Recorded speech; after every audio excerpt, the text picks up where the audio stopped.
The ride back to my ranch was quiet, except for the sound of hooves striking the earth. The daughter clung to her mother on the saddle while I walked beside the horse, my rifle slung, but ready in case her kin followed. The older woman's head rested against her child's shoulder, her face pale in the moonlight, the baldness of her scalp hidden under a shawl I had pressed into her hands. She did not speak. She did not even cry. She simply endured, as though she had learned long ago that silence was the only way to survive. That silence pressed heavy on me, and I swore I would fill it with something gentler once we reached home. At the ranch, I lit a lantern and guided them inside. The air smelled of fresh hay, wood smoke and leather, simple scents that I'd grown used to in my solitude. To them, it must have felt like stepping into a different world. I set food before them, bread and stew still warm from earlier. The daughter tore into it hungrily, but the mother only stared at the bowl, her hands trembling when I tried to press a spoon into them. "Eat," I urged softly. "You need your strength." Her lips parted, but no words came. Only a flicker of shame crossed her eyes, as if she had forgotten what it meant to take kindness without punishment.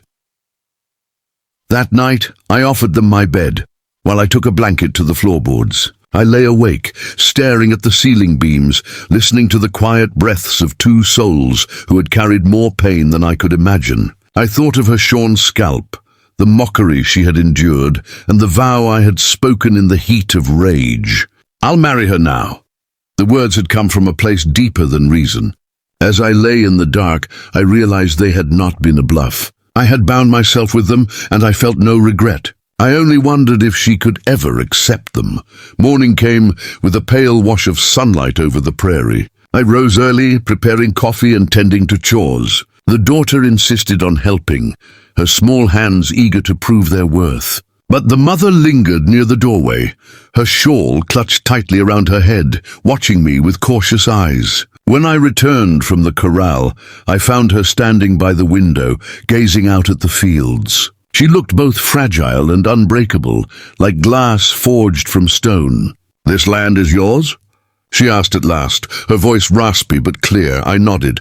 "Yours too, if you'll stay." She looked away quickly, as though the words burned her. The days passed slowly, marked by small steps. She began to eat, though never much. She allowed her daughter to braid what little hair grew back, even though it barely covered her scalp. She moved with careful dignity, sweeping floors and tending the fire as if to repay the shelter she did not believe she deserved. Each evening, when I returned from the fields, I found her waiting in silence, her eyes steady but guarded. I wanted to reach through that wall, but I knew forcing it would only drive her deeper into herself. So I worked, I spoke little, and I let her see through action what words could not yet prove. One night a storm rolled across the plains, rain battering the roof and lightning splitting the sky. The daughter had long since fallen asleep, but the mother sat near the fire, her shawl slipping from her head as she stirred the coals. The glow lit her face, showing the scars left by hands that had struck her, the new stubble of hair against her skull. She caught me watching her, and for the first time she did not look away. "Why did you say those words?" she asked, her voice low but steady. "Why claim me when you do not know me?" I set aside the harness I had been mending and leaned forward, my elbows on my knees. "Because I know enough. I know you were wronged. I know you were treated like less than nothing. And I know that's a lie. You are worth more than every man and woman who stood laughing while you knelt in the dust. I couldn't leave you there." Her lips pressed tight, her eyes shining in the firelight. For a moment I thought she would break into tears, but instead she whispered, "I am ruined, shamed. No man would ever want me now." I shook my head. "Then they're blind, because I see you."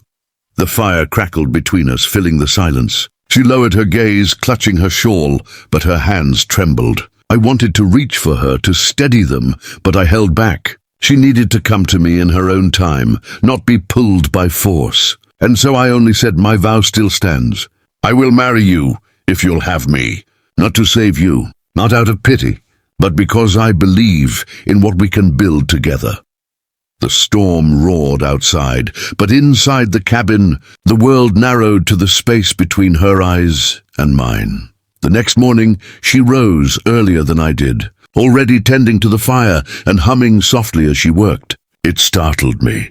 The sound of her voice no longer bound in silence. The daughter skipped around her, laughing for the first time since we'd met. The mother turned when she saw me, and though her shawl still covered her head, her gaze no longer flinched from mine. There was no answer in words yet, but there was something in that look, a question, perhaps even a hope. And I knew then that the vow I had spoken would not be a burden but a bridge. She was beginning, slowly, to believe it.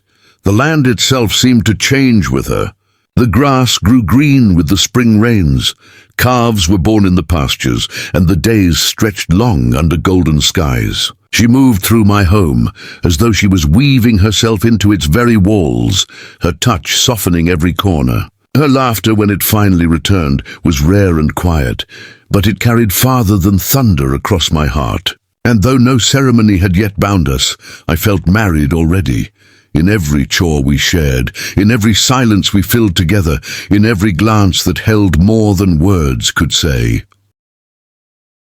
The evening sun bled red across the Wyoming plains as the wind rolled low over the dry grass. The air smelled of dust and smoke, the kind that told of a storm somewhere far off. Elijah Kane rode slow, his eyes scanning the horizon, the reins slack in his calloused hands. He'd been out checking the far fences, patching where the cattle had pushed through again, when he caught sight of something strange near the old creek bed. A flicker of movement, too still to be an animal. His horse, Buck, snorted uneasily, hooves crunching over dry earth. Elijah pulled him to a stop and peered closer. There, tangled in a stretch of barbed wire, half buried by wind-blown sand, was a figure, a woman. Her clothes were torn, her face streaked with dirt and blood. She was trying to pull free, one sleeve caught deep in the rusted metal, her breath coming in panicked bursts. "Hey!" Elijah called, swinging down from his saddle. She turned toward him, eyes wide, terrified. "Don't move!" he said quickly, holding up a hand. "You'll cut yourself worse." He dropped to one knee beside her. The wire had wrapped around her arm and shoulder, biting deep through the fabric of her jacket. Her skin was scraped raw, and a line of blood ran down to her wrist. "Please," she gasped. "It's caught. Take it off." "Please." The desperation in her voice hit him like a hammer. He froze for half a second, then shook his head clear. "Easy, ma'am," he said, reaching for his knife. "Hold still. I'll get you free." The blade flashed as he sliced through the wire, careful not to tear the wound deeper. The last strand snapped with a sharp metallic twang, and she fell forward into his arms, trembling. Elijah steadied her gently. "You're all right now," he murmured. "You're safe." She looked up at him, and for a heartbeat the world seemed to stop. There was something hauntingly familiar in those eyes, green, sharp, with the same little fleck of gold in the right one. His breath caught in his throat. No, it couldn't be. He blinked hard, trying to make sense of what he was seeing. You look like..." The woman closed her eyes, her face tightening in pain. "Help me stand," she whispered. He slid an arm under her shoulders and helped her to her feet. She winced, clutching her arm. Her coat hung in tatters, stained with blood and dust. "What happened to you?" he asked. She shook her head weakly. "Later," she said. Please, we can't stay here." Elijah looked around, scanning the horizon. The wind carried the faint echo of distant hooves. Someone had been chasing her. "All right," he said. "My ranch ain't far. You can rest there." He lifted her onto his horse and swung up behind her. As Buck started back across the plain, the last light of the sun vanished behind the hills, leaving the land washed in shadow. The woman leaned weakly against him, her breathing shallow. Every few moments she'd whisper something under her breath, names, fragments of places, but none of it made sense. By the time they reached the ranch, the stars had begun to spill across the night sky. Elijah carried her inside and laid her gently on the cot near the fire. She was shivering, half from cold, half from exhaustion. He poured water into a basin, tore a strip from his old shirt, and began cleaning her wound. She hissed softly through her teeth. "Sorry," he said. "Wire cut deep. She nodded faintly. You're Kind, she said, her voice fragile but steady. You'd be the first to say that, he replied dryly, but there was a flicker of warmth in his tone. When he pulled away the last of the cloth around her arm, something caught his eye. On her forearm, hidden under the grime, was a faint brand, an old scar shaped like a horseshoe with a cross through it. Elijah's heart thudded. He knew that mark. It was the brand of the Carson Ranch, far out west near the border, a place he'd left behind years ago, along with everything that went with it. And one person in particular. His voice came out low, strained. Where'd you get that mark? She didn't answer at first. Her eyes flicked up to his, full of a fear that looked too familiar. You already know, she whispered.